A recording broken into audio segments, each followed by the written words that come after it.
पदमपुर में उप मुख्यमंत्री का 21 किलो फूलों की माला से हुआ स्वागत। राजस्थान सरकार के उप मुख्यमंत्री प्रेमचंद बीरवा का पदमपुर में मैडम प्रवीण लता शर्मा ब्लॉक आयुष चिकित्सालय का लोकार्पण समारोह में स्वागत करता पूर्व राज्य मंत्री सुरेंद्र पाल सिंह टीटी व उनके साथ क्षेत्र के सभी ब्लॉक अध्यक्ष व पार्टी के मुख्य कार्यकर्ताओं ने फूल मालाओं, गुलदस्ता व फूलों की वर्षा की व कई प्रमुख कार्यकर्ताओं ने उप मुख्यमंत्री को शॉल व सोफा पहनाकर स्वागत किया।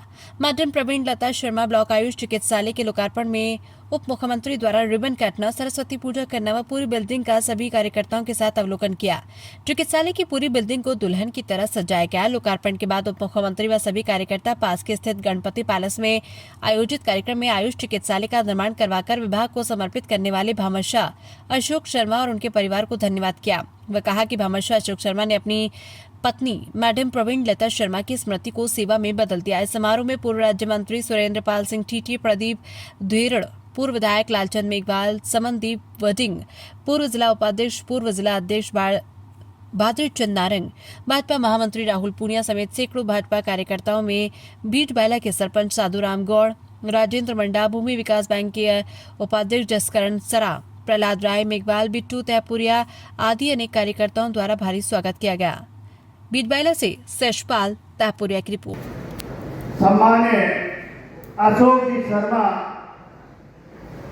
जिनके द्वारा इस हॉस्पिटल का निर्माण कराया गया, मैं बहुत बहुत अभिनंदन करता हूं। सम्मान्य अशोक जी शर्मा भामाशाह,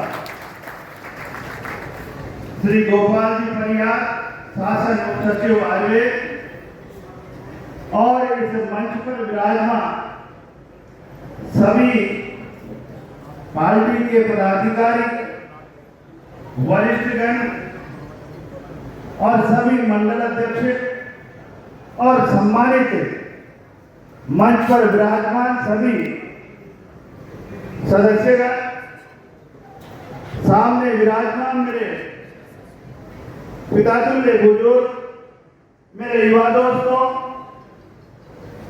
और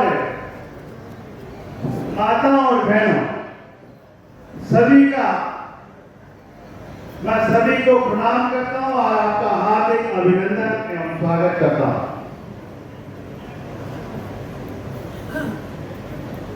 मेरे पदमपुर के देश के सभी नागरिकों से मैं कहना चाहूंगा कि आज का यह अवसर केवल एक भवन के लोकार्पण का अवसर नहीं है, बल्कि ये सेवा, समर्पण, संस्कार और संकल्प का उत्सव है। ये उस महान संस्कृति, भारतीय संस्कृति का उत्सव है जो हमें सिखाता है परोपकार, संता, विभूता है। इसका अर्थ है सज्जनों कि संपत्ति केवल अपने लिए नहीं बल्कि समाज के कल्याण के लिए होती है। और आज हम जिस मैडम प्रवीण लता शर्मा ब्लॉक आयुष चिकित्सालय का लोकार्पण कर रहे हैं, वे कोई ईंट पत्थरों से बना हुआ भवन नहीं है, बल्कि यह ऐसी प्रेरणा है जो आने वाले अनेक पीढ़ियों को संदेश देती रहेगी कि मनुष्य शरीर से भले ही चला जाए, लेकिन उसके संस्कार, उसकी सेवा और उसका त्याग अमर हो जाए। मेरे भाई और बहनों, भारतीय संस्कृति में कहा गया है कि नर सेवा ही नारायण सेवा है, और जो व्यक्ति पीड़ित के आंसू पहुंचता है और वह सच्चे अर्थों में भगवान की पूजा करता है। और आज मैं विशेष रूप से सदैव स्वर्गीय श्रीमती प्रवीण लता शर्मा को विनम्र श्रद्धांजलि अर्पित करता हूं कि उन्होंने अपना संपूर्ण जीवन शिक्षा, धर्म, गौ सेवा, समाज सेवा और मानव सेवा को समर्पित किया। एक अध्यापिका के रूप में उन्होंने बच्चों को केवल पुस्तकें नहीं पढ़ाई, बल्कि जीवन के संस्कार दिए।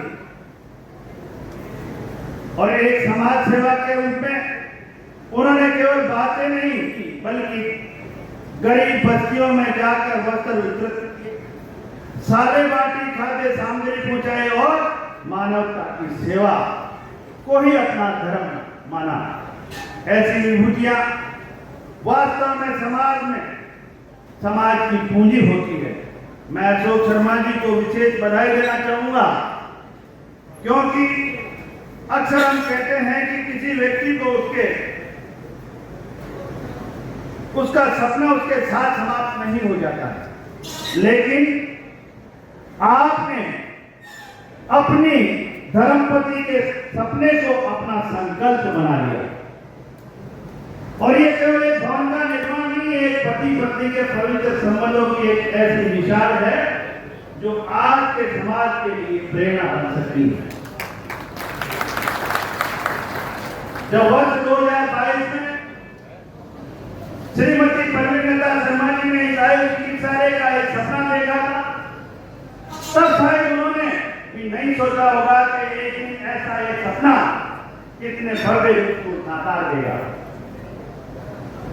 बीमारी के संघर्ष करते हुए उन्होंने समाज के स्वास्थ्य के बारे में सोचा, और ये त्याग असाधारण नहीं, और किसी त्याग से आज चिकित्सालय को जन्म दिया।